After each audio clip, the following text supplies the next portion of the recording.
Welcome to the launch of Nordic Clean Energy Scenarios. My name is Klaus Skytte. I'm the CEO of Nordic Energy Research. Nordic Energy Research is a Nordic institution under the auspices of the Nordic Council of Ministers. We finance research and facilitate the energy cooperation between the Nordic countries, Norway, Sweden, Finland, Denmark, Iceland, Greenland, the Faroe Islands, and Åland, as well as between the Nordic countries and the Arctic area and the Baltic countries. The Nordic countries have a unique and long-standing cooperation on energy. Now it's time to further the Nordic energy cooperation with the green transition as the new framework. The Nordic countries aim at being carbon neutral and at the same time being competitive and social sustainable. The Nordic region is well positioned for this, but we need to act fast in order to hit the unique window of opportunity to lead the green transition. With the Nordic Prime Minister's common joint declaration on carbon neutrality in 2019, and with the common vision of the Nordic region to become the most integrated and sustainable region in the world, it's obvious to look for Nordic solutions. Nordic Energy Research initiated the Nordic Clean Energy Scenarios due to the need for public available, research-based analysis that gather Nordic perspective on national and regional energy system, and then complement the ongoing work in each country. Through scenario modeling, Nordic Clean Energy Scenarios aim to identify and to help prioritize necessary actions and map the potential pathway to carbon neutrality. The work is both timely and important, considering that energy-related emissions make up almost 4/5 of the present Nordic emission. Energy is the backbone of the green transition. Today, we will guide you through the Nordic energy system and illustrate how the Nordic countries can achieve the Nordic vision to become the most sustainable and integrated region in the world, and to make the green transition towards carbon neutrality a reality. I hope that you, as well as I am, are excited to learn more about the Nordic Clean Energy Scenarios. Today's moderator of the lounge is journalist and communication advisor. Please welcome Wood Astrid Sæther. Thank you very much, Klaus, for that nice welcome and also for setting the stage here today. Now, before we do the official launch, I would like to encourage you in the audience during the next 90 minutes to participate actively here. Not only by watching the broadcast and hopefully reading through the report itself, but also by asking questions during the event. We're going to have a Q&A session towards the end of the launch where all the experts will be present. Now, if you want to ask questions, you can do that and participate through Slido, an interactive tool which requires no kind of downloads. All you have to do is to open a browser and type slido.com, slido.com. You can see it on the screen now. And the code today is NCES 2021. It's rather logical. It's Nordic Clean Energy Scenarios 2021. Now, here you enter a forum where you can ask questions and comment. And the geniality of Slido is that you can influence what questions that should be asked simply by clicking like. The more likes a question gets, the higher the probability of me asking the question. Also, if you see a question that is similar to the one that you were planning on posting, please click like on the one that you saw instead, because that's going to help me out, not having to read through the same questions several times. You can ask questions anonymously or in full name. And regardless of that, I would like for all of you to specify who you are directing your questions to. That, of course, is going to help me out a bit as well. So thank you in advance. I'm going to monitor Slido as we go along through this, so don't hesitate to participate. Now, let's move on and into the program. Klaus Skytte just pointed and painted out the larger picture for us. keeping in mind the joint declaration from the Nordic Prime Ministers aiming at achieving Nordic carbon neutrality by 2030, there's no doubt, as he said, that time and action are of the essence. Something that has been strongly underlined by the recent IPCC's assessment report as well. So how do we get there? What needs to be done to reach the targets? What will the Nordic energy system look like in 2030? Let's start looking into those questions by lending ears to one of the coordinators of the Nordic Clean Energy Scenarios project, Senior Advisor Kevin Johnsen at Nordic Energy Research. Hi, Kevin. Hi. Good morning. Good morning. I'm eager to learn more about the background of the report. So tell me, how did you manage to work across the Nordic countries, knowing that we do emphasize different energy sources and use them differently throughout the Nordic region? How did you do it? So thank you, Ruth. So first of all, what our director, Klaus Gide, just said, working across the Nordics is in Nordic Energy Research's DNA. So what we did for this project and this report was that we brought together a consortium of researchers and consultants from all the Nordic countries. And then we also put together a Nordic reference group and a Nordic expert team to kind of review and evaluate the results we found. So it's quite elaborate. How much time did you spend on this particular report? So we've been working from our side on this report for about 2 years, and the researchers and consultants have been working for maybe 18 months on the project. Yeah. Now, you've done similar things to this before. What is new this time? Yes, we have a long history in working with these kinds of projects. I think we did the first project already back in 2013, when we did a project called Nordic Energy Technology Perspectives. Like this time, we did it with a Nordic consortium, but also in cooperation with the IEA. The International Energy Agency. Yeah. Then we followed up on that project in 2016. And there's a lot of differences since those reports. So for all of you in the audience that kind of follows the end of this discussion, I think you all know that there has been a lot of changes especially since 2013, but also since 2016, when I entered the Nordic Energy Research. And for instance, the cost of solar power was a lot higher than it is today.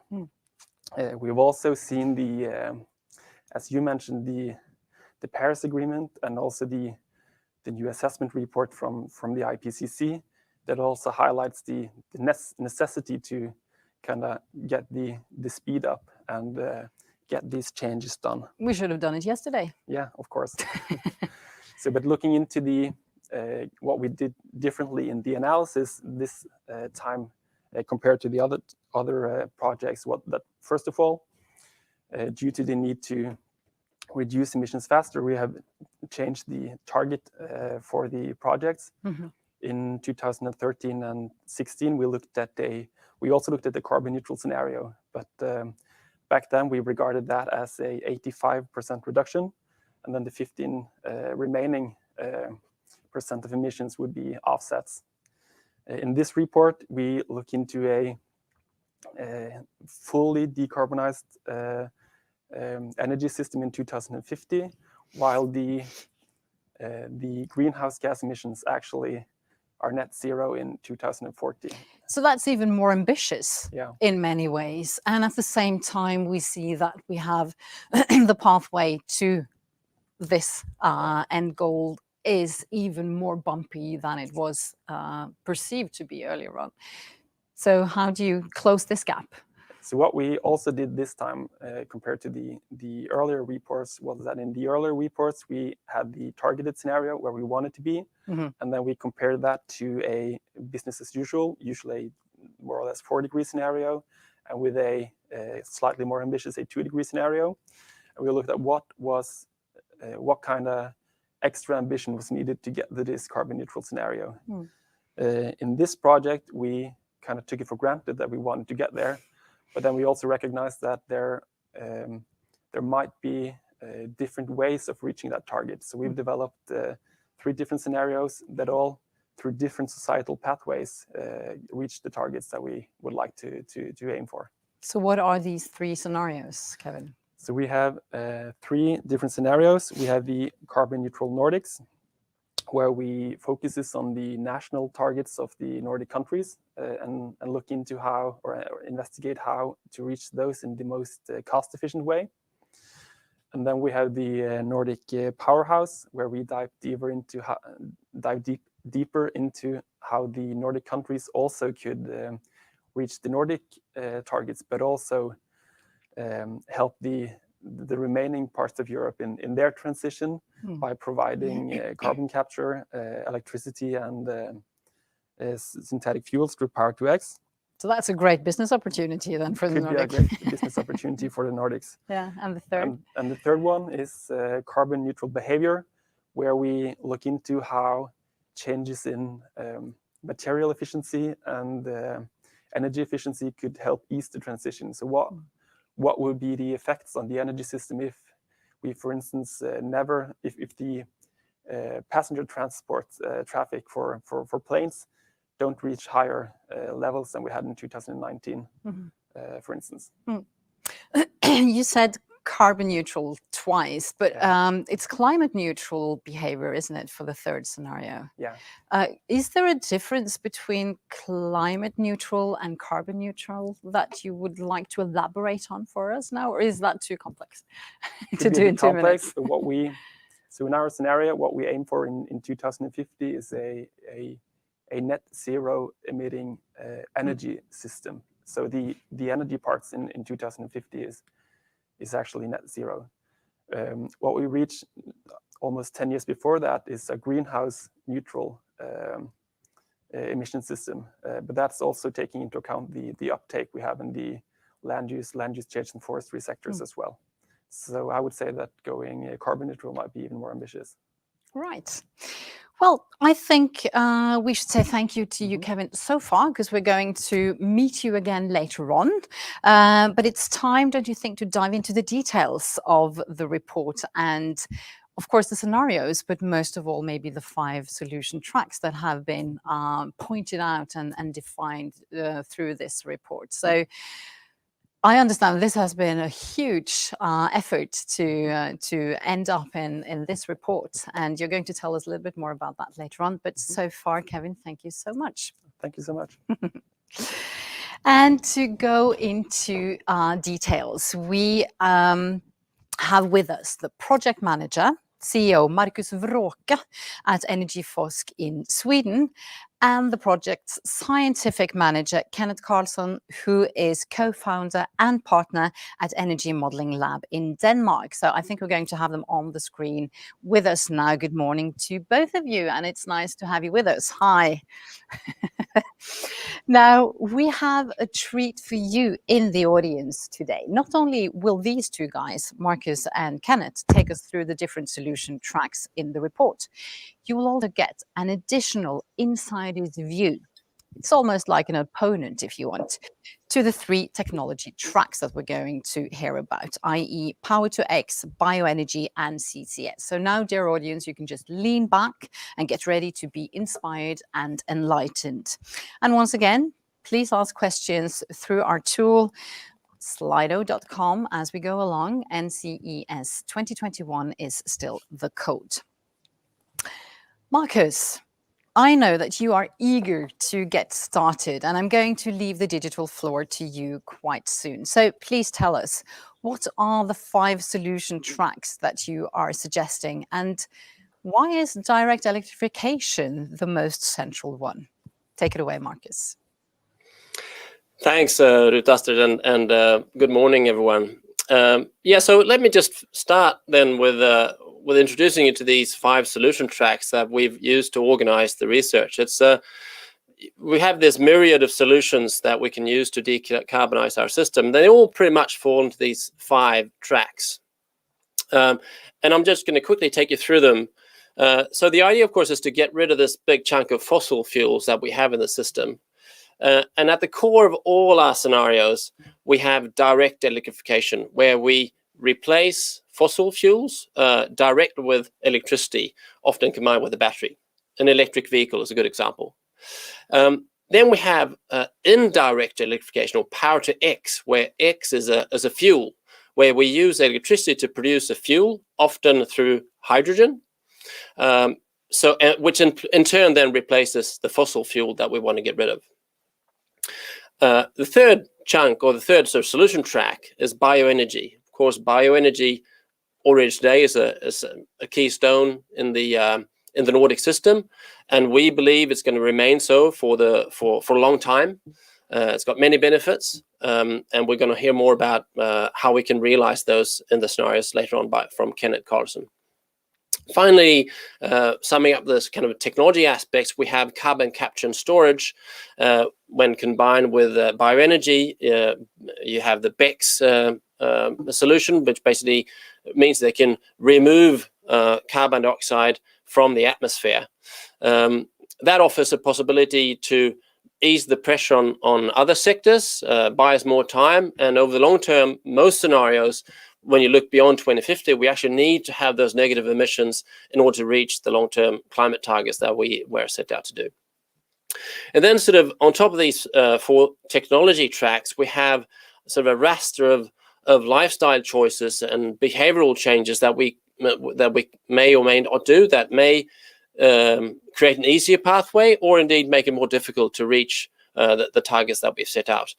And when you look at most scenarios, and the pathways, basically the outcomes of those depends on what mix you have of these 5 solution tracks. And I think it's helpful to have kind of organize the analysis around tracks like this, because they often cut across value chains, which you don't see if you organize, for example, around sectors. So this is why we've sort of chosen these 5 tracks as our sort of main organizing principle for the analysis.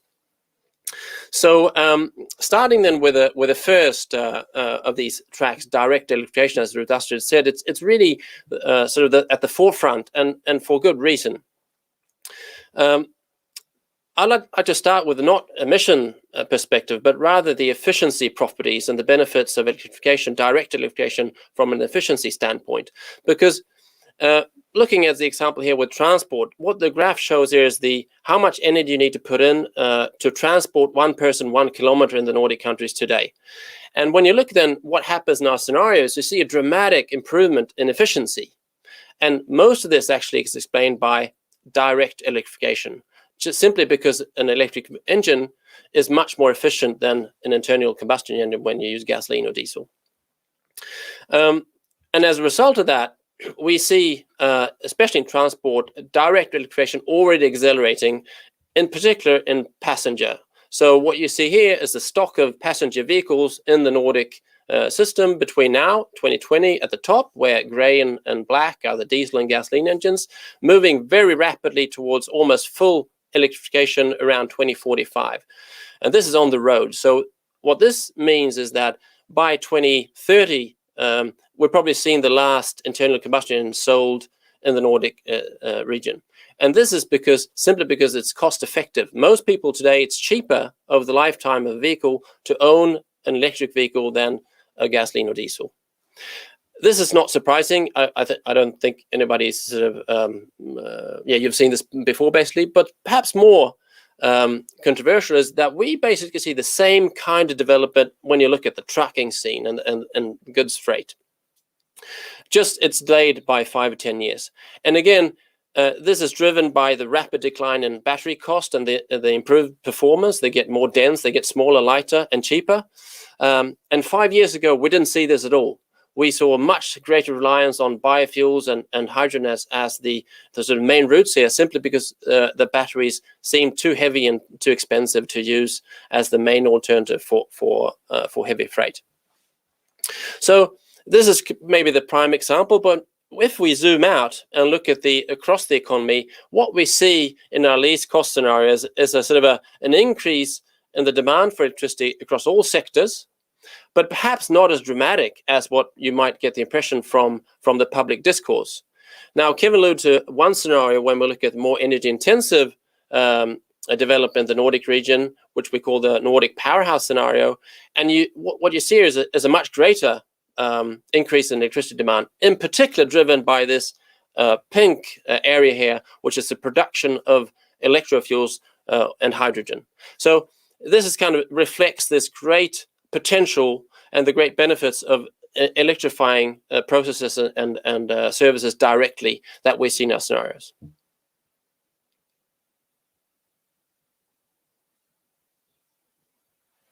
So yeah, with that, I think I'll leave it back to you, Ruth Astrid. Thank you so much, Marcus. That's very interesting. And I mean, obviously, the transport sector is prone to direct electrification, as you just showed us. But what about industry? What is the potential there for direct electrification? Well, we do see a pretty significant direct electrification also in industry. We have loads of processes in industry where you need heat that could easily be electrified. Some of the challenges there are that when you need a lot of energy in a very short time, so high energy flow rates, or you need very high temperatures, it might be easier to go for either a fossil fuel like we do today, or another renewable fuel, perhaps produced through hydrogen, the hydrogen route. But we definitely see a significant potential to increase the electrification also in industry. And you did underline the surprise when looking at the development of electric trucks or electrification of heavier transport. Could you elaborate a bit on that? Because I was a bit puzzled as well to see that. How is that going to be possible? Because we've been told that it's, the batteries are too heavy, you won't get that far reach, etc., etc. So what's happening in that sector? Well, there are two things going on here. The first one being, as I mentioned, the kind of revolution in battery technologies that we're seeing playing out over the last 10 years. Most people didn't expect the rapid cost declines that we've seen. And also the energy density of the batteries is getting higher, so they get smaller and lighter. But it's true that also in these scenarios, we rely on assumptions that this development will continue. And it's far from certain, actually, and you need both the technology improvements, of course, but also you need the charging infrastructure and the strengthening of the grid that go along with that in order to realize these scenarios. So I would say it's kind of less certain than on the passenger side, but it certainly looks the most competitive at this point. Now, the Nordic region, I do believe it's well situated for direct electrification. But what about other regions in the world? If you want to sort of make an example, I mean, we have an abundance of renewable energy sources, but that's not the case everywhere else in the world. Have you made any reflections on that? Well, it's a good question. I think that electricity, of course, it's a great resource that we have from the hydro and the wind that we have in the Nordic region. But even going beyond and outside of that situation that we have, just the efficiency improvement that I mentioned before in direct electrification makes us really attractive.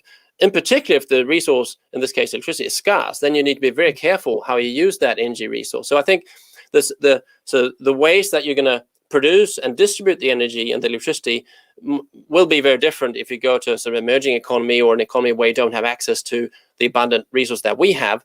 But certainly the main track and the kind of rule of thumb that if you can electrify a process directly, you should do it because it's cost effective and it's energy efficient. Marcus, I would like to ask you a question from the audience that just popped up in Slido here. So there are actually several questions, but I'm going to save them for later. But there's one. Which life cycle perspective is applied to efficiency improvements of transport, from oil well to kilometer of transport, or from produced electricity to kilometers? Well, we've sort of used a well to wheel perspective in this. So we try to capture the whole life cycle of each fuel that we have. But having said that, it's really difficult to do that, in the granularity that you ideally have to do if you want to look closer at, for example, how you produce, the metals that go into batteries and how you transport the fuels. We haven't done that. That hasn't been the focus of the study, but we've used to the best of our ability. We've used assumption and kind of results from the literature to reflect those perspectives in these numbers. Marcus, I think we're going to stop our Q&A on the direct electrification for now. There are still questions that could be asked. I'm going to get back to them later. Now, direct electrification will only get us this far. What about the hard-to-abate emissions? Marcus, it is time for you to take us to the next solution track that we just saw and that you've briefly mentioned, the Power-to-X. And an important buzzword here, of course, is hydrogen. And I wonder, will hydrogen make it this time? Marcus, the word is yours once again. Yeah, thanks, Ruth Astrid. Yeah, you're right that there's a lot of sort of discussion and, if you wish, hype around hydrogen. I would argue that it's not just hype. And if, to answer your question, yes, I think hydrogen will make it this time. I think the situation is different, and certainly when you look at the possibilities to use hydrogen, they're much greater now because the costs are lower. The way that we produce and distribute hydrogen is more efficient than we expected. So the situation is different. But nevertheless, when we kind of model this, it's not so obvious that hydrogen is the cheapest option. So looking at those scenarios, and the first one where we've kind of minimized the cost of reaching these climate targets, we don't actually see that much hydrogen coming into the Nordic system. When we push it a little bit further and we kind of make more optimistic assumptions around the cost for hydrogen production and force a bit more hydrogen use into some sectors, we quickly get a lot more, as reflected in here, where we have a scenario with much more Power-to-X and particularly hydrogen. What's interesting here is just both the magnitudes and the kind of span, the differences between those targets or those scenarios that both meet the climate targets. And of course, the electricity required to produce this hydrogen is really high. So then you're going to kind of go leverage. So this is what sort of drives a lot of the big span that you can see in the assessment of how much electricity do we need in the Nordic system and in the individual countries between now and 2050. It's kind of explained by this graph where we see, depending on how quickly and to what extent we rely on hydrogen and other electro fuels, you'll see a dramatic difference in how much electricity we'll need. So this is just looking at the water system. If you then add the kind of the European perspective to this, of course, you get even greater leverage. So again, looking at the situation now, this graph shows electricity production in the Nordic region. You see in 2020, we had about 400 terawatt hours. In a least cost scenario, we get a significant increase, reflecting the graph that I showed before. But not, you could argue this is not so dramatic. It's high, but it's still manageable. But if you then look at a scenario where the Nordic region and the European Union, which has a really ambitious hydrogen strategy, where you kind of envision that hydrogen will be a centerpiece of the decarbonization of the entire European economy, then it opens up a great potential to export either electricity, clean electricity from the Nordic region to produce hydrogen on continental Europe, or indeed to refine the product and produce the hydrogen and other fuels here in the Nordic region. That's a great opportunity, but it could also have a tremendous impact, of course, on our system, as reflected on this graph, where you see how much power we would need in a scenario with very, very high sort of penetration of hydrogen technologies and related Power-to-X fuels. So again, there are two sort of key points here. First is the big span, and the numbers start getting pretty daunting, going from 400 to close to 1,400 terawatt hours per year. That requires a tremendous build out of infrastructure. And secondly, you can see those dark and lighter blue bars at the bottom there to the right, which is wind power. So most of this additional electricity production we will see coming from wind power. Of course, that has a pretty big impact on the landscape.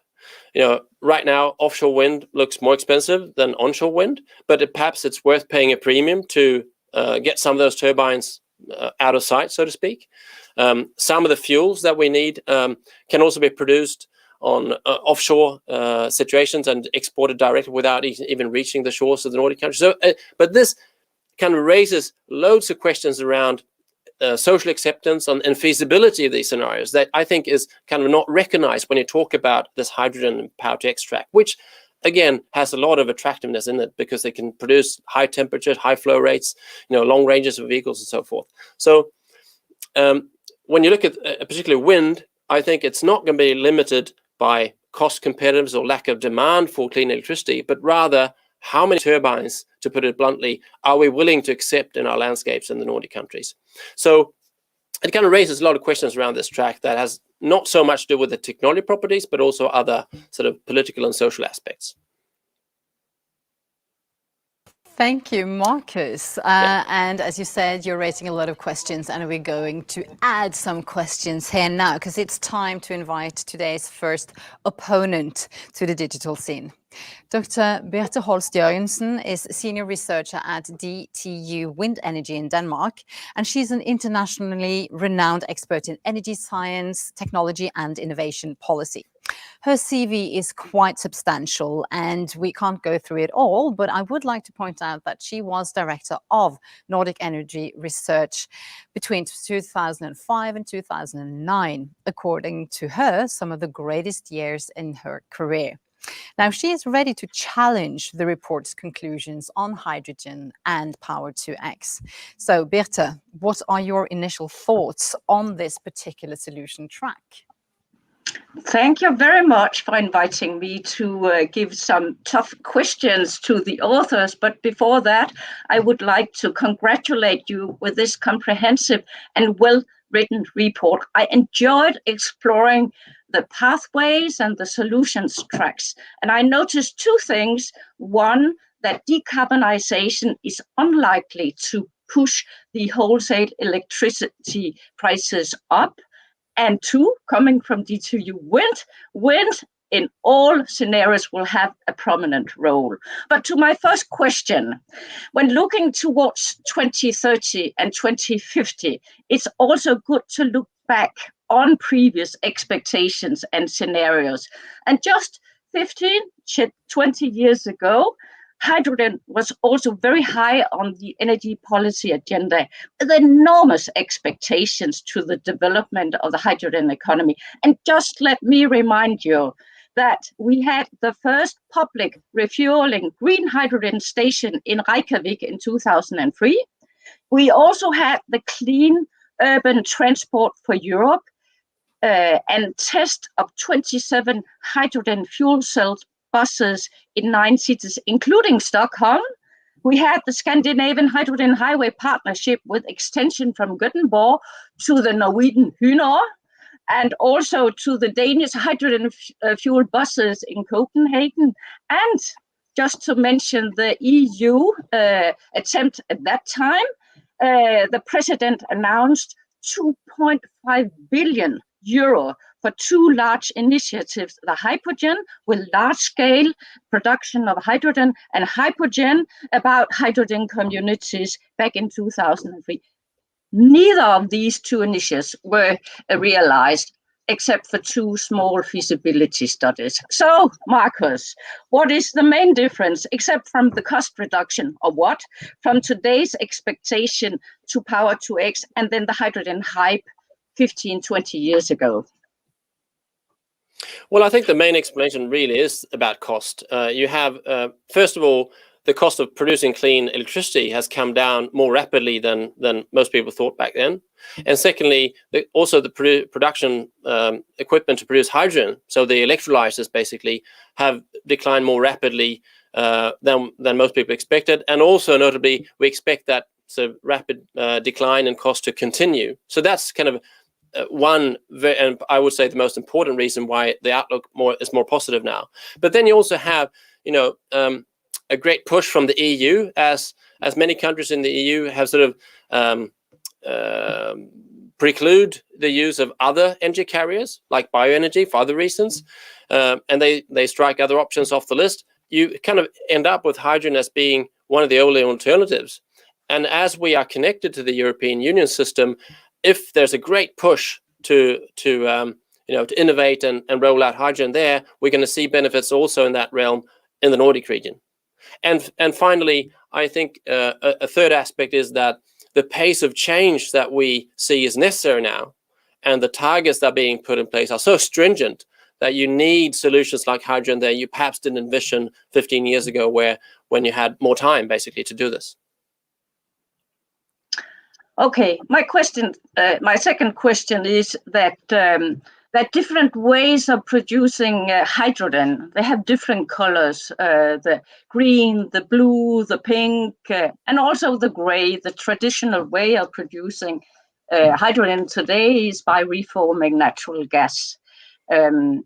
but that's very difficult to compete with this traditional way of producing hydrogen. My question to you is where to expect the breakthrough, the market breakthrough, where to expect early adopters of green or blue hydrogen? Well, I think in the Nordic region, it's definitely in long distance transport. So shipping would probably be the first option we see, where you see it coming into the model through ammonia.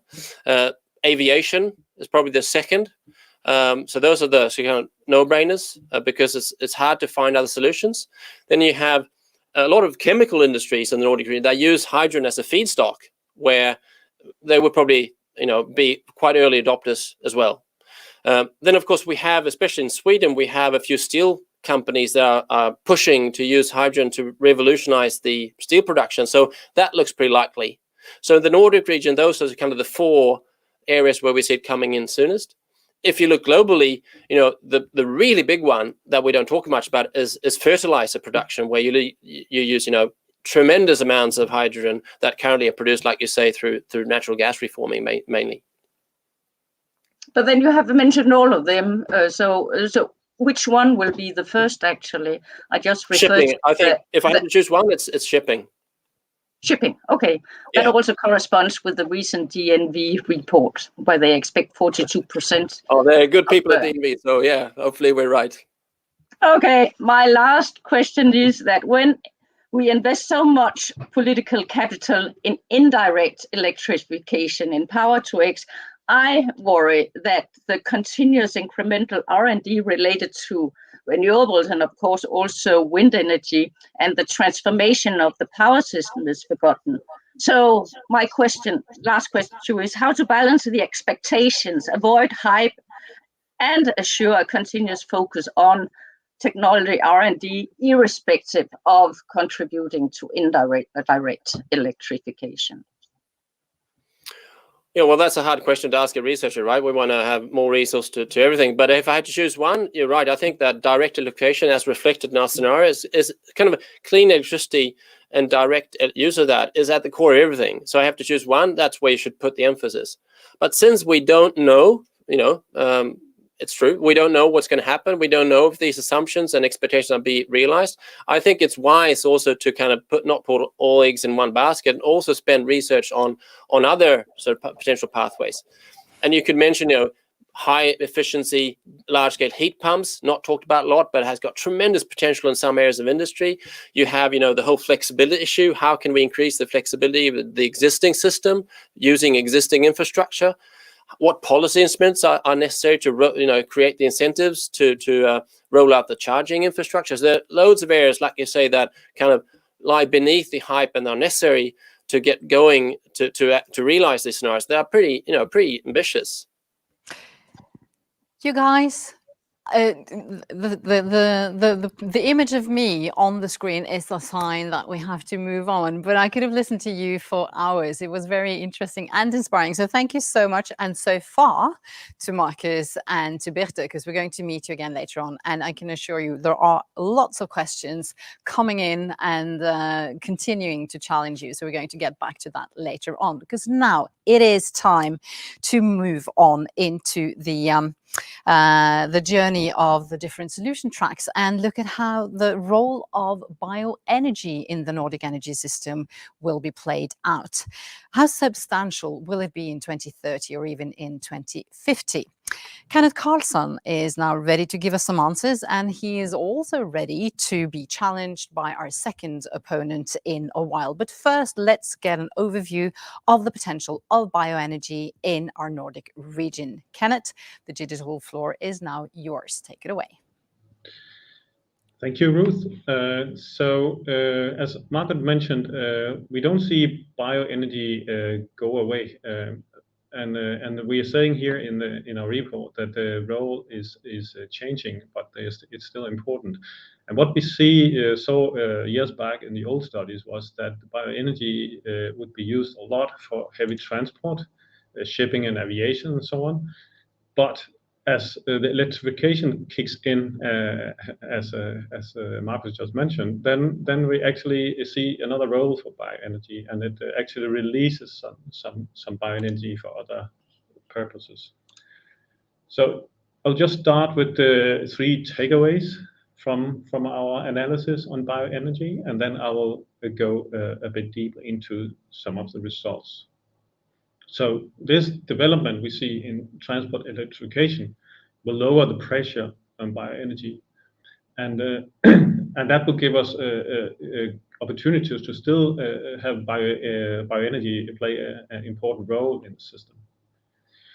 So we see in our analysis that it stays in many sectors, most sectors, and play, and especially in interim time, play a role in most sectors. But also it takes up. You can see that the biomass and biofuels are filling up the gaps where we are missing some solutions. We have an easy to handle fuel here that can be stored, and it can also take the place until we have newer fuels and electrification in place. But of course, we always have the discussion when you're talking biomass about the sustainability, and that is something that will continue to be an important topic and something that we should look a lot more into in the future. But if we look at the bioenergy use in our scenarios, then we actually see a slight increase in bioenergy.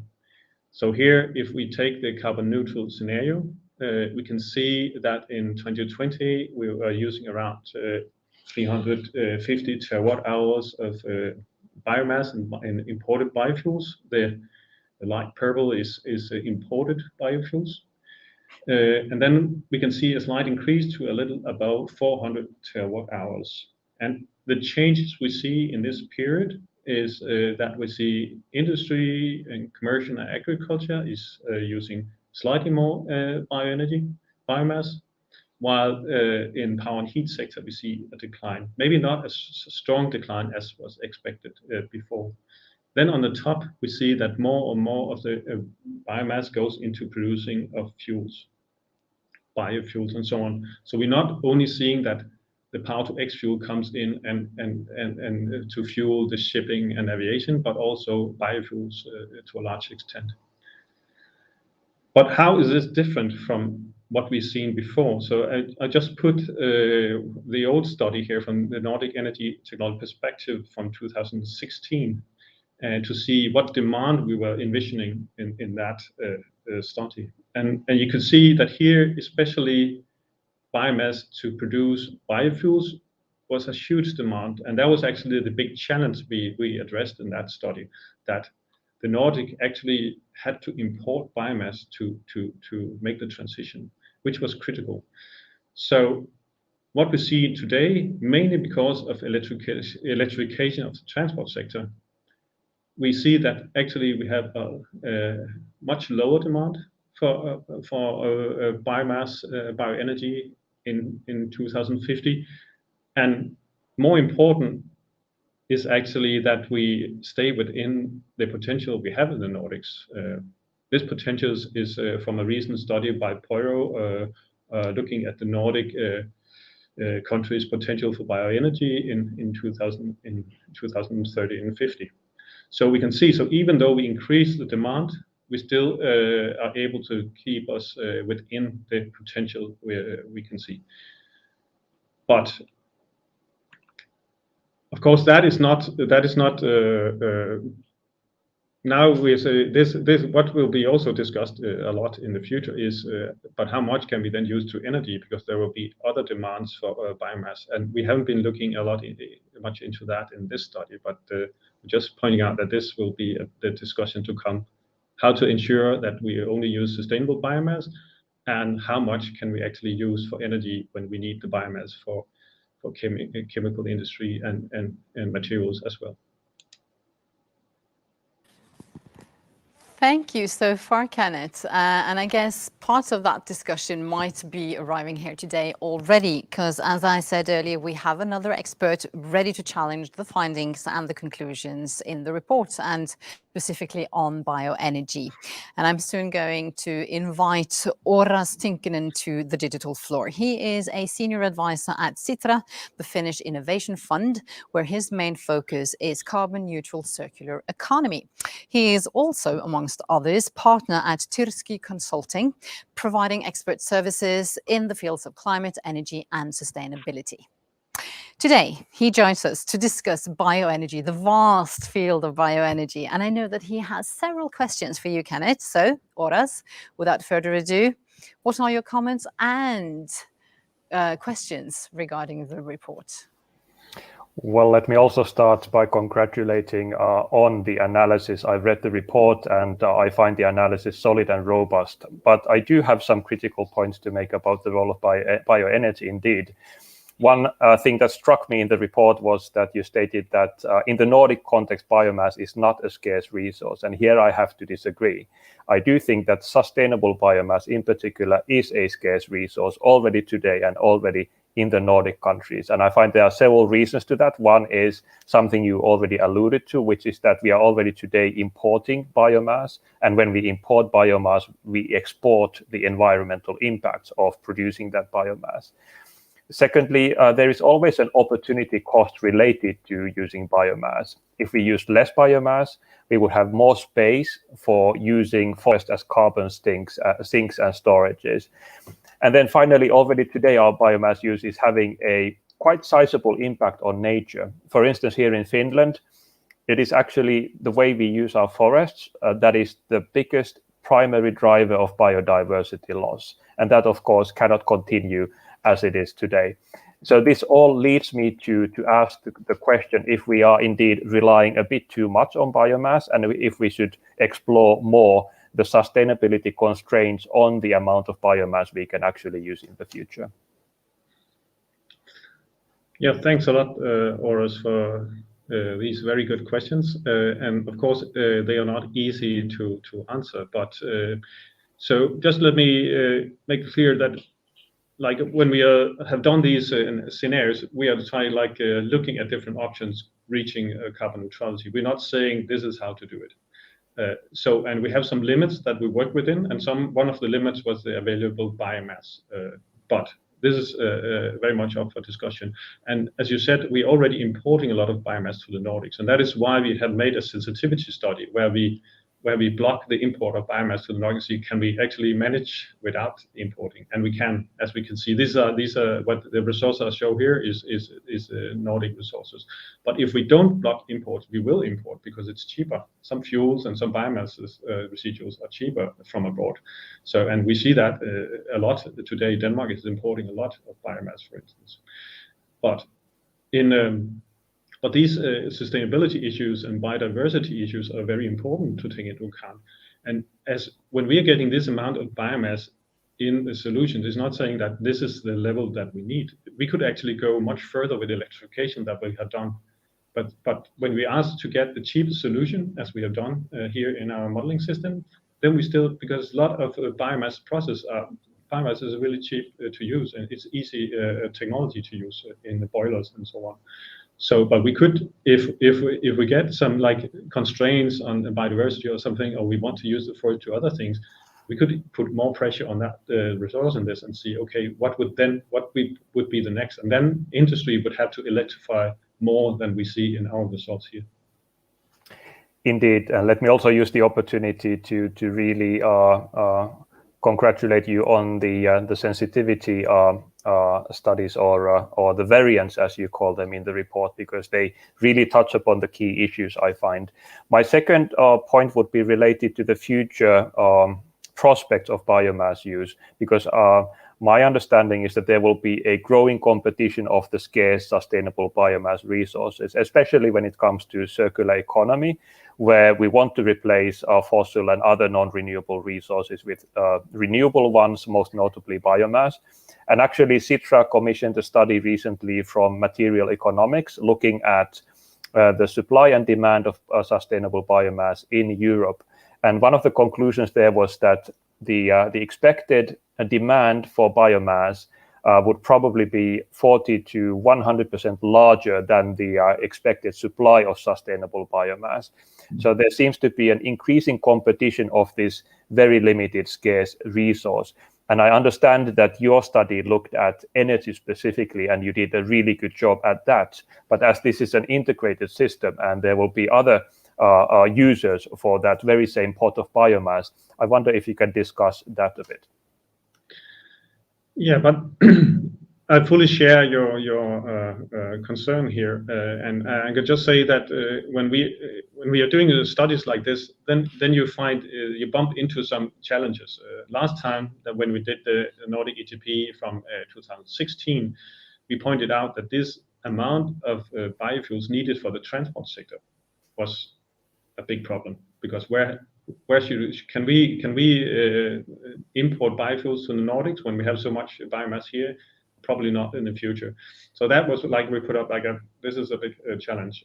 And from this, one of the takeaways here from this study is also that we still have a challenge on biomass, because we have now we see even an increased competition about the resources, and that is something that should be looked more into. We haven't done it here, but that's especially, if I should point out something that you should continue working on from here, is this competition on biomass and the sustainability of biomass, to make sure we don't invest in something that it turns out that will be not feasible in the future. Indeed. My last point would be related to the transition from the current use of biomass to these more valuable uses in aviation, maritime sector, some industrial uses, and others. I do see that recognized really well in the report. I just wonder, to me, the speed and scale of this transition from current use of biomass, mostly in power and heat, and transport, to these more valuable uses in the future. To me, that transition seems to be relatively slow in your scenarios. I wonder if you can discuss that as well. Yeah, and that is actually also a bit of surprise, and I'll come back to that when we discuss carbon capture and storage, because the reason for why we see biomass staying in the power and heat sector is because of the need for negative emissions, actually. So that is, when you look at all challenges at once, you have to solve the problem somehow, and we are trying to solve the cheapest way. But this is also to put up the discussion: is this what we want? Is this how we want to solve it? And that gave me a great transition to the next track. So thank you so much, Orans, for challenging Kenneth and the report. And you're both going to be back later on. We're going to keep you, Kenneth, for some longer now, because we are, as you said, going to look into carbon capture and storage, or CCS as we call it. According to the report, CCS is essential for reaching the carbon neutral objectives of the Nordic region. So I'm curious to find out what the cost will be. And I wonder, are we technologically ready to deploy CCS at the necessary speed and scale? So I'm going to give the word right back to you, Kenneth. Take it away. Thank you, Ruth. And when we are saying or concluding that we need carbon capture and storage, actually we need negative emissions in the Nordic countries. And that is because in some of the countries we have industries which are hard to abate. And in some countries we actually have large emissions from land use, which can only be compensated by negative emissions. So that is there are several reasons for why we need the CCS in the Nordic countries. So if we jump into that, how is the Nordic actually in place to do this, as you asked also?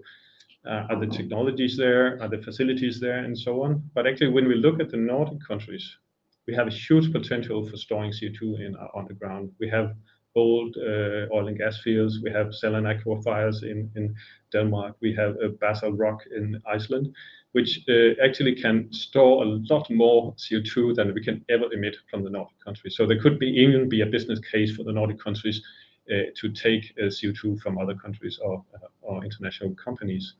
But that's another story, and that's something where we have to fix the market for that to work. But so if we look at the Nordic country, what we see in our scenarios is, of course, the amount of CCS that we need will depend both on the cost of CCS, but also of what the countries, you can say, need for negative emissions.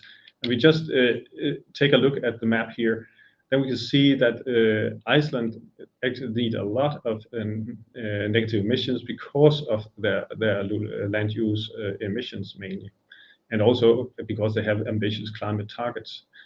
Denmark also needs quite some negative emission because of the land use. Then in Sweden, Norway, and Finland, they are a bit more flexible, because here you see the two bars. The lower bar is where we are using high prices for CO2 storage, and the high bar is where we're using like the projected prices for CO2 capture and storage. So you can see in Denmark and Iceland, we don't have much choice than to go for negative emissions, while in Sweden and Finland and Norway, they have industries that can do more, electrify more, instead of still continue with some fossil fuels and then using CCS. So the solutions, the reason for CCS in countries are different, but what we see is that we have a need for negative emissions, and at the same time, we can see that the Nordic countries are well suited for carbon capture and storage. And we already have projects running both in Norway and Iceland, but also new projects is on the way in Denmark and Sweden on this. So when we're saying, yeah, the negative emissions are important, are necessary, then okay, how much do we need and how fast? So you can see. So actually, we need the rollout to start pretty soon, because we need to scale up until 2035 as we see it. And that is also because many of the countries have targets in 2030 where we need some negative emissions to actually reach those targets. So we need a rapid ramp up and then continuous increase and more stable level from 35 ahead. We also see that 90% of the CO2 that we are capturing in our scenarios are from biogenic sources. So that is to be able to get negative emissions. We still have some 10% from fossil energy, mainly in some heavy industries. And then also, you also need some CO2 to produce fuels from power to X fuels. So when we produce hydrogen in electrolyzers, we need to add some carbon to produce different types of fuels. So what we see here is that 20 to 30% of the captured CO2 are actually reused in fuels. So, and then if we look at the graph here, we can see the blue area is the bioenergy carbon capture and storage, so-called BECCS, which is a huge chunk. And this is combined heat and power plants with added CCS.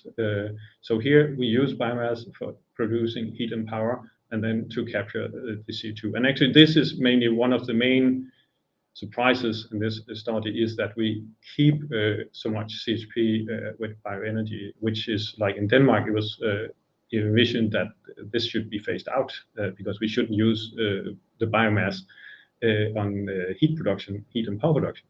But actually, we see as still it looks like the cheapest solution. So that is where our models suggest we go if we are looking for the cheap solution. Other solutions are, of course, waste incineration plants. We also see some hydropyrolyzers, and we see some carbon capture in the oil and gas sector at refineries. But the cost of these different solutions are not far from each other. So it could switch between the different types of CCS technologies. And especially direct air capture is something that might come in at some point. It's very expensive right now, but projections says that the price will be much lower in the future. And if this speeds up, then direct air capture could be a solution to bringing earlier in this. So as we mentioned, there might be some, we see there are some hard to abate emissions, and we end up still having around 30 million tons of CO2 emitted to the atmosphere from the Nordic system in 2050. And if we just look at where we came from, so today the Nordics are emitting around 170 million tons, and the main part from transport. But as Marcus was telling you, transport, we are on a very fast track in reducing that emission from transport. Then there's 3 equal-sized emissions here from the upstream sector, that is the oil and gas and refineries, and power and heat sector, and industry. And if we then move to 2030, you can see a tremendous cut in these emissions. And these cuts are outbalanced, and this level that we end up here is counterbalanced by the captured CO2 I showed you just before. So we see the main part here being left is from industry, but industry, as we also said, have more options to decarbonize that is not utilized in these scenarios. So it's not like we could even do more than what we show here. Great, Kenneth. Thank you so much so far. And of course, we have another expert ready to ask questions and comment on the CCS section of the report as well. It is time to welcome Mona Mølnvik, one of Norway's leading experts on carbon capture and storage. Now, she's both Research Director for Gas Technology at SINTEF Energy Research and Director of the Norwegian CCS Research Centre. So, Mona, what are your initial comments on the CCS content of this report? Thank you for having this opportunity to both read this report and to follow this launch. It's really impressive. And it's a pleasure being here representing the CCS area, since this is one of the cornerstones which we will have to develop to meet climate targets. And I've been working with CCS for many years, so having another report is it's a pleasure, and it's really good to see that the Nordic countries goes together to evaluate the possibilities to meet the climate targets.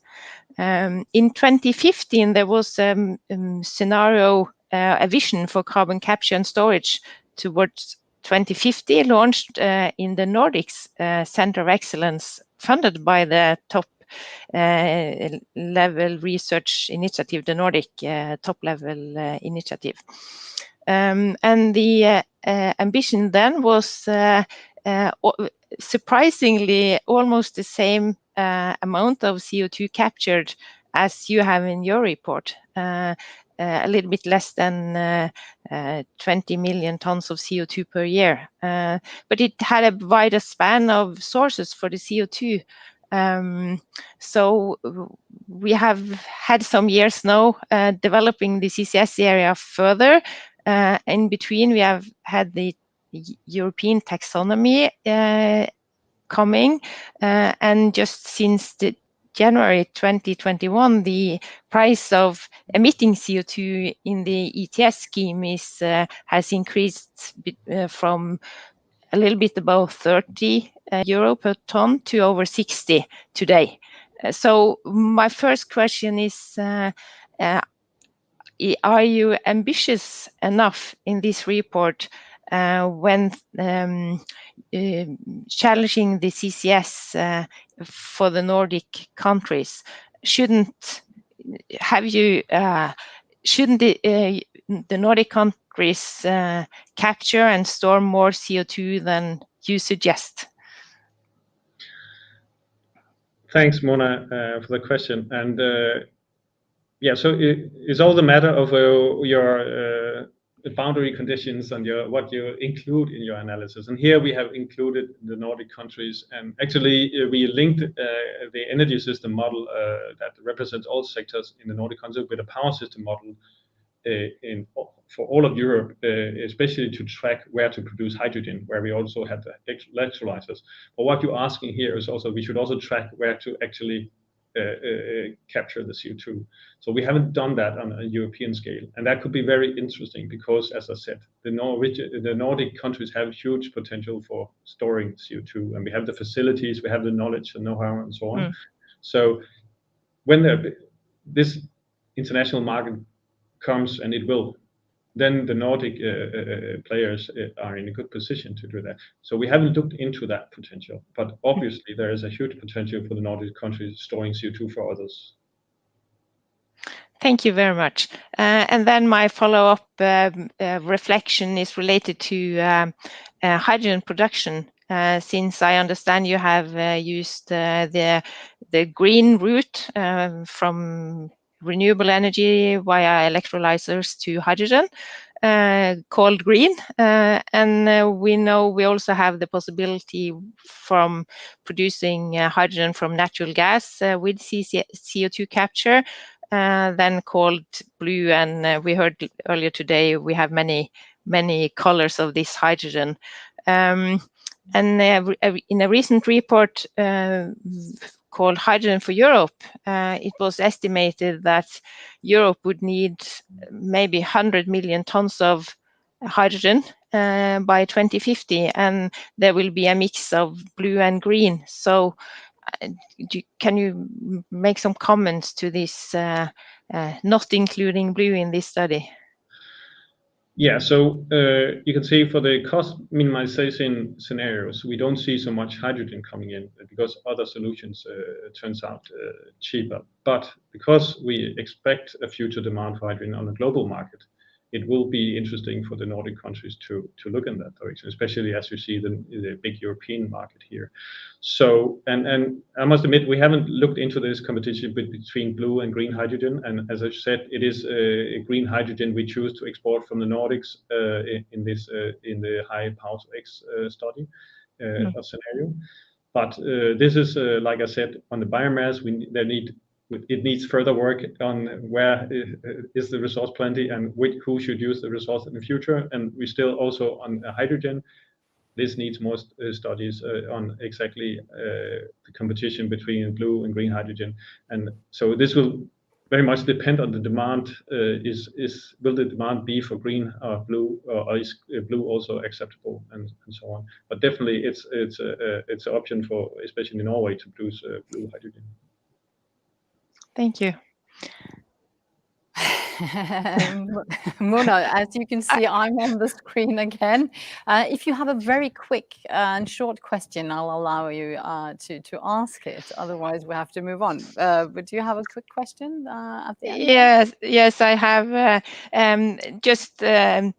You say competition. I would like to say we need all. So in my opinion, it's not a competition between the solutions. It's about how can we bring enough clean energy, clean industry forward, and then we need to cooperate between blue and green and between CCS and CO2 capture as a solution for many emitters. And we have the Longship project evolving in Norway now, and we really work hard to bring in the Nordic countries also in this CCS chain. So good luck with the work to come. I can see Kenneth is nodding there. So thank you very much, Mona, and also to you, Kenneth, for this particular track, because now we're about to enter the fifth and the final solution track, where our role as consumers and citizens is under scrutiny. Are we, you and me, ready to change our behavior in order to reach carbon neutrality? What political instruments and measures are needed to make that change happen? It all sounds like a huge challenge to me, but I'm eager to hear from you, Kenneth. How do you suggest that we go about this? Yeah, again, when you do studies like this, there's a lot of things you want to do a lot more and look much more into, and this behavioral change is definitely one of them. But we decided to include it because it's so important. What we do, how our demands develop in the future influence our energy system directly. So instead of like making a very detailed sociological study of what we can do, we have tested different options. So what if we did this? What if we did that? How big impact would that have on the energy system?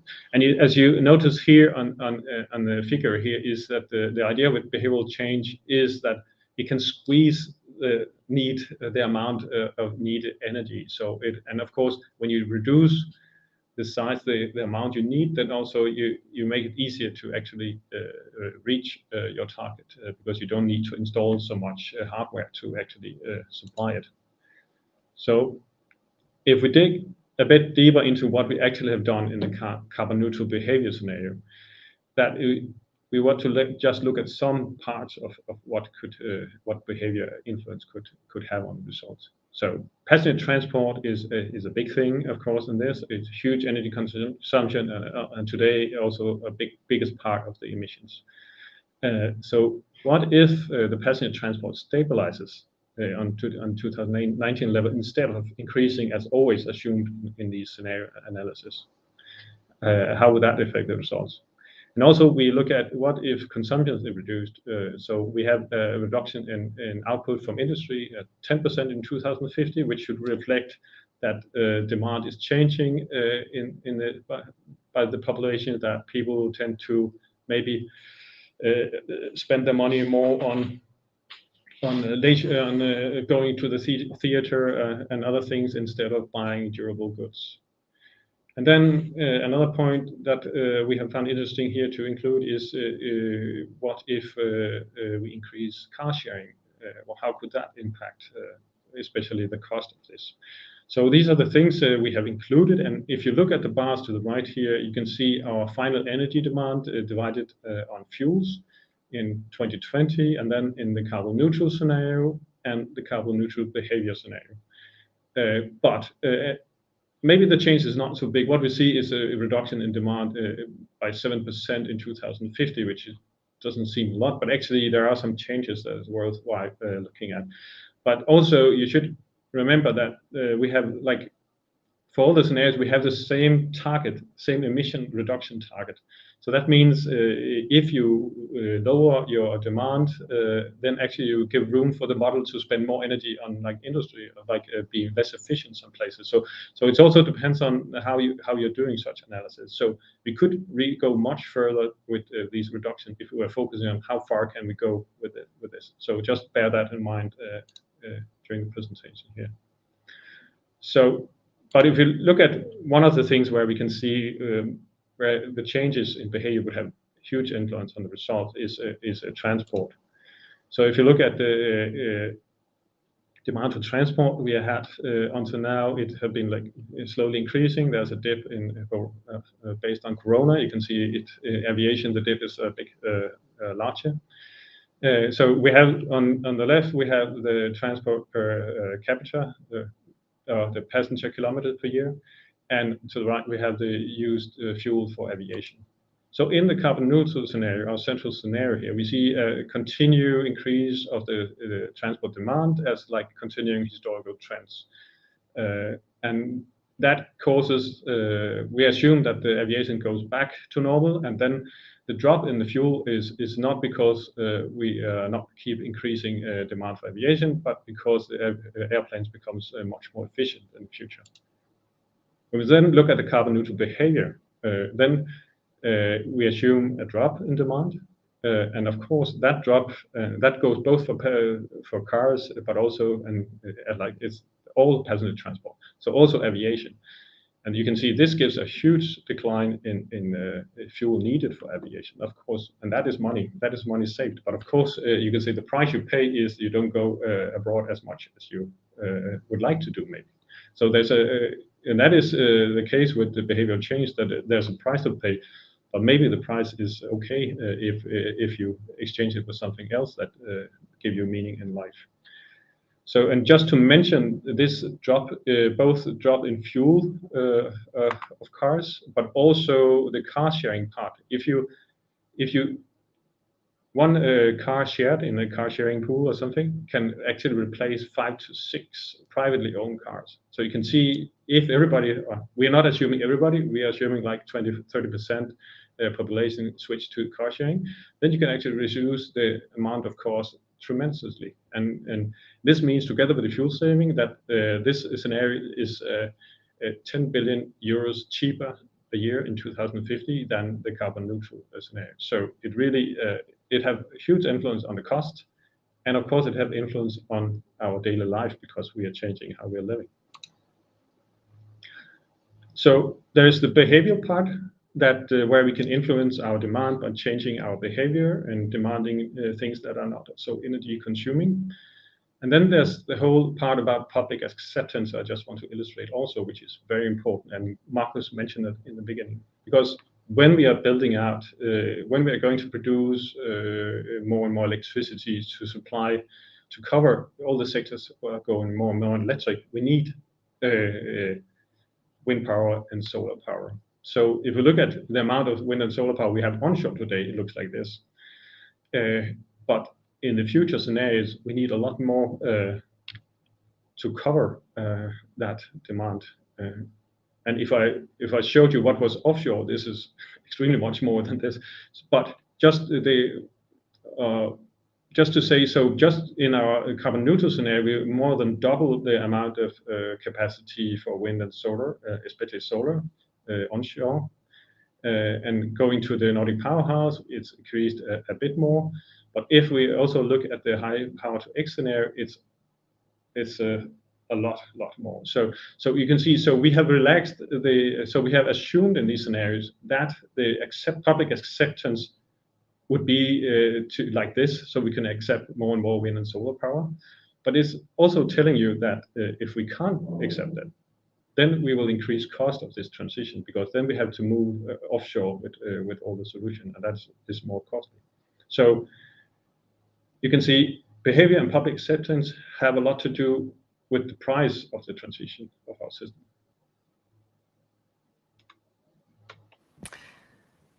Great, thank you, Kenneth. The price is one thing, but of course, what prices are we talking about? Because now we see, when it comes to public acceptance, that people are reluctant in many different areas geographically, but also politically, to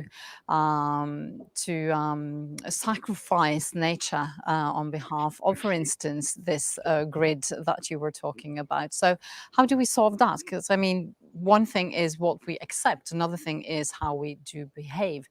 And we have to do this very short, because time is running out for us now. So have you looked into this in the report at all, how to get that public acceptance, which is so important?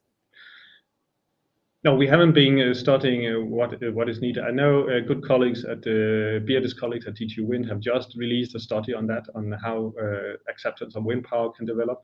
And studies like that are very important to see if we because one thing is that we are showing here that technology-wise and time-wise, we can decarbonize the Nordic energy system. So, and it's not costly. We can see we can stay within the same power prices as we have today. And because the development in all these technologies, the prices are going down, we actually, even the most costly part is CCS and the power to X. So that is like what is topping up the cost of this. So actually, we should actually, can't point out enough the importance of this acceptance, because if we don't get the public acceptance of this transition, then it can simply block everything. So also what we didn't show here was transmission lines, need for transmission lines. So along internally in the Nordics, to balance the system, we need a lot more transmission lines, but also to harvest this potential export of electricity to the surrounding world, we also need to increase high voltage transmission lines. And that is something that is highly debated in all the countries. So we haven't a solution, but we definitely want to point out that this is something we should discuss, and we should discuss it now, because we are in a hurry to solve this. Definitely. And we're also in a hurry to engage in that discussion. And I would like to invite all the experts and there we are. Yeah, I think we're going to have all of you here. So both Markus Wråke and Kenneth Carlsen, who have presented the key messages from the report, together with Mona Mölvik and Birte Holst Jørgensen, because it's time to answer some questions from the audience. And I have to say, it's been boiling out there on Slido. So what we've done, realizing that we won't have time to go all through the questions, some of the questions have been answered directly in Slido, as you can see. And by the end of a week or so, all questions will be answered nevertheless. But I would like to have some perspective from the panel on one of the trending questions, which is, what do you think? And this is to all of you, so I just will ask you to raise a finger to show me whether you want to reply to it. What do you think are the main barriers to reach carbon neutrality in the Nordic region in each of the 3 scenarios. And Marcus, he's already replied shortly to that, and he says that it's a big question.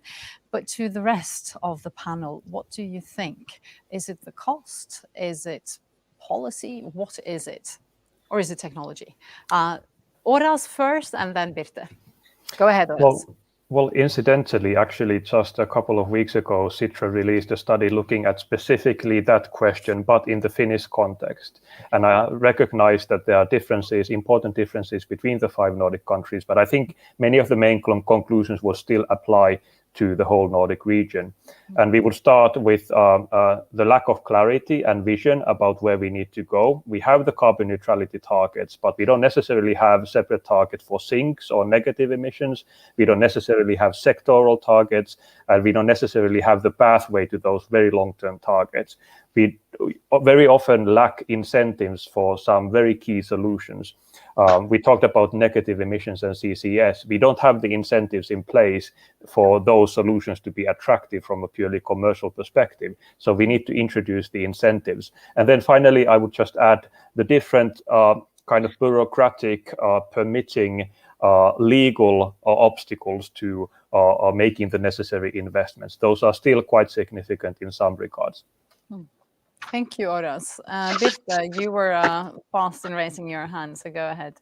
Yes, I think it's important to emphasize that there's path dependency associated with energy infrastructure. It takes time to change the course of this very, very heavy container ship. So what matters is political commitment and courage. But in order to do that, I think it's important to have Nordic lighthouse projects. And just to mention a few, it matters that Norway, long time ago, has invested in the Sleipner storage of CO2. It matters when Denmark, for example, invests now heavily into energy islands. I'm a little bit more undecided what I think about the investment of 11 floating wind turbines, the high wind Tampen, to deliver clean electricity so that they can take out more oil and gas from the North Sea. But I think these lighthouse projects actually matters very much. Thank you, Birte. And that's the latter point you made is, of course, a part of a huge discussion. And I've seen questions raised about that as well here. So we'll just have to, I think we have to move on a little bit now. And I saw that Mona as well, you raised your hand, didn't you? Yes. Yes, I support what has been mentioned and about having a direction, not just setting emission targets in 2050. And I think we will see it's not about carbon neutrality, but net zero CO2 emissions. I think we will meet that requirement before we reach 2050. And actually to plan and which investments and which development do we need to do now to reach the emission targets in 2050. We can't just continue to shuffle those ambitions ahead of us. A question regarding the Nordic perspective as well. To what extent is it feasible that we can agree on tracks together, Nordic tracks, for instance, for CCS pathways or hydrogen production, for instance? Do you have any comments on that? And I'm looking at the screen to see if there are. Yep, Mona. Yes. We are now in Norway. We have Sleipner, we have Snøhvit, where almost 1 million tons of CO2 has been captured and stored in Sleipner for 24 years or 25. So and now the project Longship is under development, and there will be captured CO2 from the cement plant at Brevik in this project, and hopefully from the waste incineration at Klemetsrud into and captured, transported by ship along the coast and stored under the sea bed in the North Sea. So this project is developed in a way that it has a transport and storage facility which is open for other sources, and of course also open for the other Nordic countries. So going more into developing scenarios and ambitions for this Longship project and how to connect to this project from the other Nordic countries, I think that would be very interesting. Great, thank you very much. So I'm looking at the panel now and also looking at the time, and we are running out of time more or less because we have another section that we would like to present to you as well. So I think for now, we're going to say thank you so much to Markus Wråke and Kenneth Carlson for presenting the messages, and also to the rest of the panel, Mona Mølnik, Oras Tynkkynen, and Birte Holst Jørgensen, for participating and sharing your views and perspectives. It has been greatly interesting to listen to, and I know that the audience have enjoyed it as well, as there are many questions being asked, and they will be replied to in a few days. But now, sorry. We have been talking a little bit about Nordic collaboration, and that is also an important keyword for our next and final presentation, because collaboration is necessary if the overall goal is to be reached for the Nordics to be carbon neutral in the near future. But what should the main areas of collaboration be? Now, that is something that Kevin Johnsen, he's more than happy to share that with us now. So take it away, Kevin. So thank you, Ruth. So first of all, I hope that you've all enjoyed the presentations we had and also the short Q&A session. I hope that we have managed to get the message across that the results that we have found in this project shows that this transition is possible, but that we also need to prioritize. And what I would like to show you here are, let's see if this works,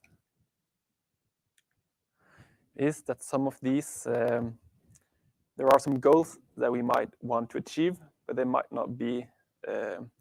We might not be able to kind of go through all of them at the same time, to achieve all of them at the same time. So what you see here are 5 different goals that we could try to follow, and one of them that I think are really important and that we all agree on is that we need the pace of the transformation to increase. And that might be in conflict with a transition that is low in cost, and I think that most of the Nordic countries would agree that that could be a trade-off that we would accept. Another goal that I think we have to achieve as well is that we need to have a transition that is socially acceptable. What that might mean is that it could be that the Nordic countries will do less to support the European transition than what we technically have the potential to do. Or we need to have a discussion with the Nordic public that this is something that we would like to achieve together, and then get the acceptance for that kind of support to the rest of the European society. And then lastly, what we also see in some of the developments we see in the Nordic communities is that some of the businesses are actually going for the long-term business strategies that not necessarily follows the results that we find, particularly regarding to what's the lowest costs, because some of the businesses has an idea of where they want to be in 2050. So Marcus briefly mentioned the Swedish project called Hybrid, where they produce hydrogen to produce emission-free steel. I think in the scenarios we find that it's slightly cheaper to go for carbon capture and storage, but then the businesses would like to do this in a way without emissions and without relying to carbon capture and storage. So they already invest into a solution that they believe in the future. So these are some of the conflicting goals that we might see in this transition. Then we've also highlighted 4 target areas for Nordic collaboration that we find when we try to conclude on the results, and that we would like to suggest to the Nordic governments. So first of all, we would like to recommend that there should be a stronger coordination of and commitments to the Nordic power infrastructure and planning of that. Secondly, as you've seen in the presentations, there is a need for a Nordic cooperation on an integrated offshore wind and grid development. I think we also need to have a common vision and discussion on the role for Power-to-X production in the Nordics. What role should that take? And then lastly, we also need to have a common Nordic carbon capture and storage strategy. So I'll go a little bit further into each of these. So what you see here is, as mentioned in the presentations, that there is a significant increase, and this is from the Nordic Powerhouse scenario, in the production of wind power in the Nordic system. And you can see the terawatt hours to the left, and then you can see the total share of the power market on the left. So what we see here in the Nordic Powerhouse scenario, where we see quite a high level of production, also to produce some of the Power-to-X that we talked about, is that the offshore wind production will go further than 100 terawatt hours, meaning that it will be several times larger than the total Danish power production today. And this, of course, will impact the national grids that we have. So we would recommend that there should be a Nordic cooperation on developing these grid plants, being in this integrated system that we have, and also the impact that this will have on those grids. As you also see here, looking at the wind share, it's increasing quite significantly. And what you don't see here is also solar power PV that will also increase. And that also has some effects on the power infrastructure. So what you see here is that the kind of the exchange between the trade flows between the Nordic countries are likely to increase. And what we find in one of the scenarios is that there's likely to be what we find is a 63% increase in the exchange capacity between the bidding zones towards 2050, and that's quite a significant increase. And let's take an example of today, where the power prices in Norway are quite high, especially here in Oslo in the south. It could be a benefit if we could have some of the cheaper electricity from the northern parts of Norway and the northern parts of Sweden transported to where we are. But we also know that these transmission systems are complex, and that building out this infrastructure also takes a long time. So what we recommend to do is that we should find the no-regret investment options, and also strengthen the Nordic grid expansion plan and give a strong political and financial backing for this build-out of this build-out of the power infrastructure in the Nordic countries. We also talked about, and we have talked quite a lot about, is the Power-to-X production in the Nordics. And Marcus also talked about the differences between the cost-efficient scenarios, where we look for what role would the Power-to-X play in the Nordics, rather compared to a scenario where we aim for providing a significant part of the European demand for Power-to-X, as you can see here. And while he talked about the kind of the effects of that, what I would like to highlight is that being in this interconnected system, and especially in the power sector between Norway, Sweden, Denmark, and Finland, if the national strategies diverges, they still influence the other countries. So if, for instance, Finland and Denmark aim for being large Power-to-X producers for the European market, that would also heavily influence the Norwegian and Swedish energy system. So I think it would be a good thing to do to talk about this at the Nordic level, and kind of try to find a common vision for what role we should have for this. And then lastly, as we also talked about, Kenneth talked about, there is a need for a cooperation on carbon capture and storage as well. What you see here is the million tons stored in each country in 2050, but also the possible storage plans. And as well, we also know that the infrastructure for this is quite expensive. We find in the scenarios that there's a good potential for bioenergy capture and storage using the Finnish and the Swedish district heating systems.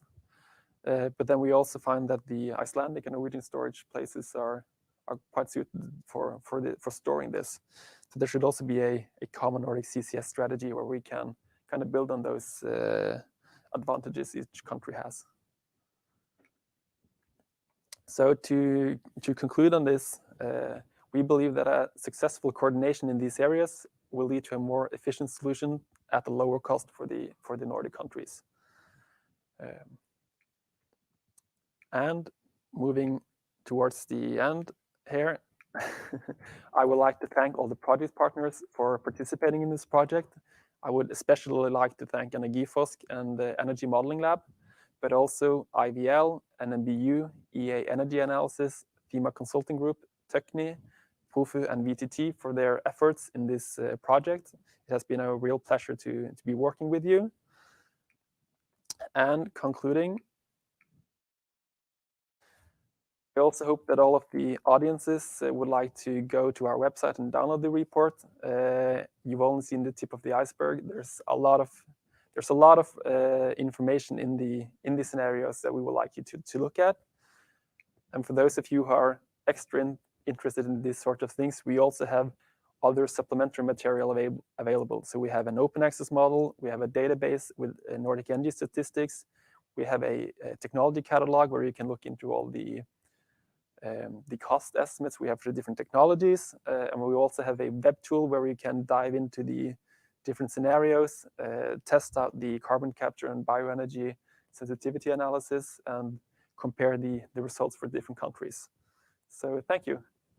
Well, thank you, Kevin, for this very clear, very efficient roundup of why the Nordic perspective is so important. So I understand this has been elaborate work and you're inviting the audience to use it, and I hope that they do. So thank you so much, Kevin Jonsson, so far. And it is time. I know that 90 minutes is not a lot when we're going into such elaborate reports as this 174 pages long report is, and I hope it's been interesting and inspiring to all of you. And now we have Klaus Gürre, the CEO at Nordic Energy Research, back with us here. And 90 minutes, they just flew by, actually 96 minutes to be precise. I'm sorry that we've been going past our time frame, but time is of the essence. And that's also one of the important conclusions that you made here today, that we need to act fast. So what happens next, Klaus? So first of all, I would say, as you, this is really, for me, it's been an eye-opener, this scenario project, that it actually has shown that energy cooperation and the Nordic energy cooperation will be the backbone of the green transition. And also, it's always been an eye-opener that the Nordic position is well positioned for this. I mean, but as you just mentioned, time, we need to act fast in order to reach our climate goal and to establish this common Nordic carbon neutral region. So what happens next is, just as Kevin just said, I hope that the data, the scenario, the report that have been launched today will be used as a common knowledge for further discussions of the different actions that we can take in order to create a common Nordic region that is the most sustainable and most integrated in the world. That's what I hope we'll do. And the Prime Ministers, they signed the joint declaration in 2019. So I guess this report is already on the table at different ministries around the Nordic region now, isn't it? Or at least it should be. Yeah, it should be. I sincerely hope that. But of course, it's a political decision which action to take. Yeah. We just make the common knowledge basis that actually make sure that we all have the same foundation to make the right decision. And that is research-based and it's open access, as Kevin just said. So I think there's a political action that needs to be done, but there's also this, as Kevin just said, that everybody can go in, play with the resource. So I encourage everybody to log into the homepage of Nordic Energy Research. It's www.nordicenergy.org. Download the report, read it, use it. That's the most important thing from now, I think. And with that, 8 minutes past our deadline, I think we should say thank you for today. to everyone who has participated here today. And thank you to all the experts and everyone joining in. So good luck with the rest of the work. Thank you very much, and thank you for excellent moderation. And thank you all out there.